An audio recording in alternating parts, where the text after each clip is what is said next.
It isn't often that you get the chance to go into a prison cell in which those specific prisoners who went to the gallows and were executed spent their final days and minutes. It's a strange feeling being in a small room which was specifically made for the purpose of keeping condemned people inside of. But it's just a simple room with a small bed, a fireplace, a window, a small sink, and a toilet. But within this specific cell, two men spent their last seconds before the prison guard knocked on the door and told them that the executioner was ready. This is a condemned cell inside the Victorian prison at Beaumaris, a beautiful town on Anglesey in Wales. The whole jail that the cell is inside of is a remarkable building and is a haunting reminder of the suffering that occurred inside Victorian prisons not too long ago in the canon of English history. But what is the history behind the dark and troubled room known as a condemned cell at Beaumaris Gaol? To support our channel, please click subscribe. Beaumaris Gaol was only open for a few decades, but it was a place of terrifying punishment. In the courtyard there's a small hut which was used to whip and beat prisoners in, and there's also specifically a punishment cell in which someone would be held in complete darkness. But on the second floor of the prison, on a specific wing, is a condemned cell. It was here where two men who were executed publicly from the jail were held before their executions. These were the only two who were condemned at Beaumaris. Centuries before, people were hanged on a gallows hill nearby. Inside the condemned cell, someone was left to wait until it was their time for their execution. They were kept separate from the rest of the prison. When it was time for the execution to take place, the condemned here would have been taken out of their room, and their hands would be secured behind their backs. They would then be led around 10 steps down the corridor and through a door at the end of it. Today this is just a window, but opposite the window is a doorway, showing that it was the entrance to the gibbet or the gallows. So a bridge would have existed across from the window to that doorway, and the condemned man would be helped over the bridge and then into the door, then onto the execution platform or the scaffold, which was technically outside the prison wall, but just next to it.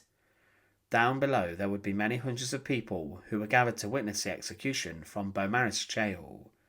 But as mentioned, only two people ever suffered this fate.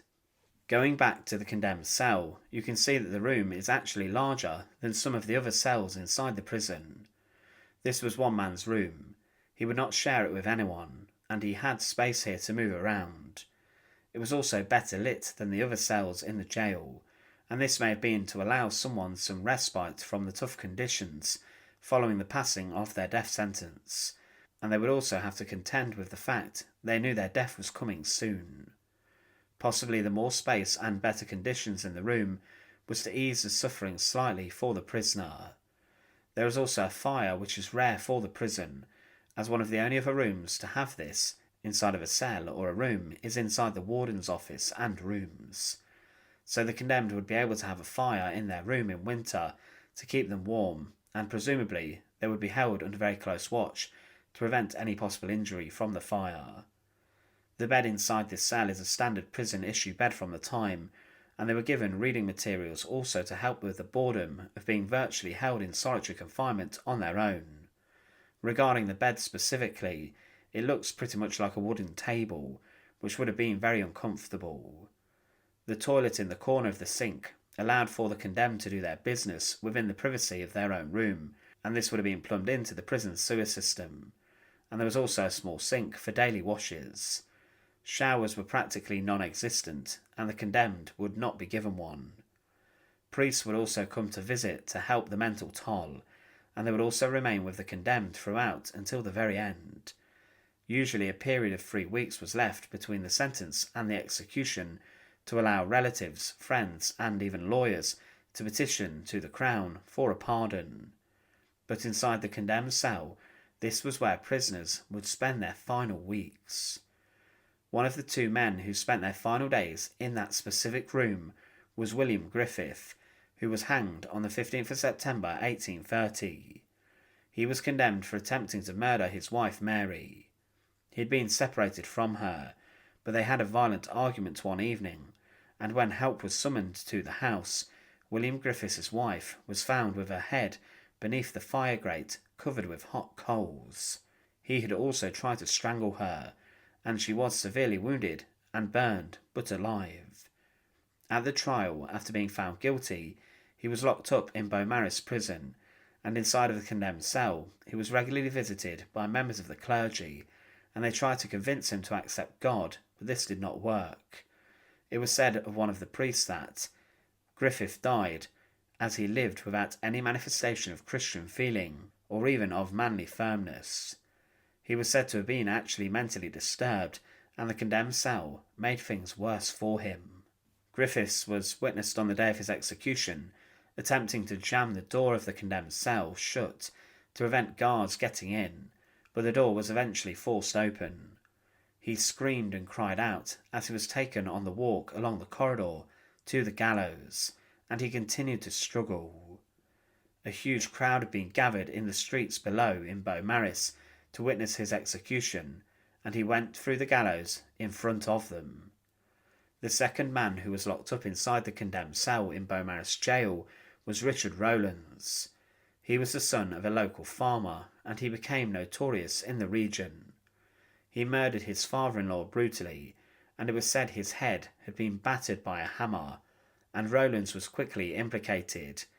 He tried to maintain his innocence, but was charged with murder and was found guilty, and then sentenced to death.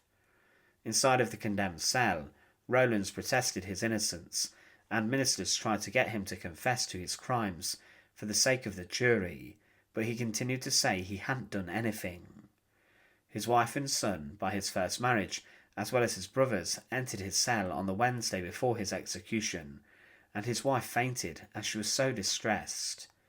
At 8 a.m. on the 4th of April 1862, Rowlands was executed, taking the same walk down the corridor, along the bridge and onto the gallows that had been prepared. It was said that he cursed the church clock opposite, as he was innocent, and local legends claim that it never told the right time because of the curse.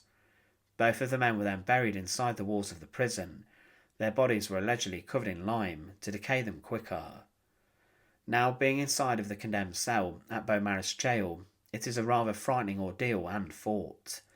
To think that this was the last room that two men who were sent crashing through the gallows lived in before their execution was carried out is rather troubling.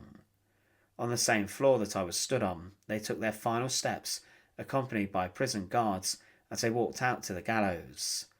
The psychological terror and horror which must have been experienced within the walls of that room would have been immense, as two men had to contend with the fact that they would be dead within a matter of weeks, days, hours, or even minutes.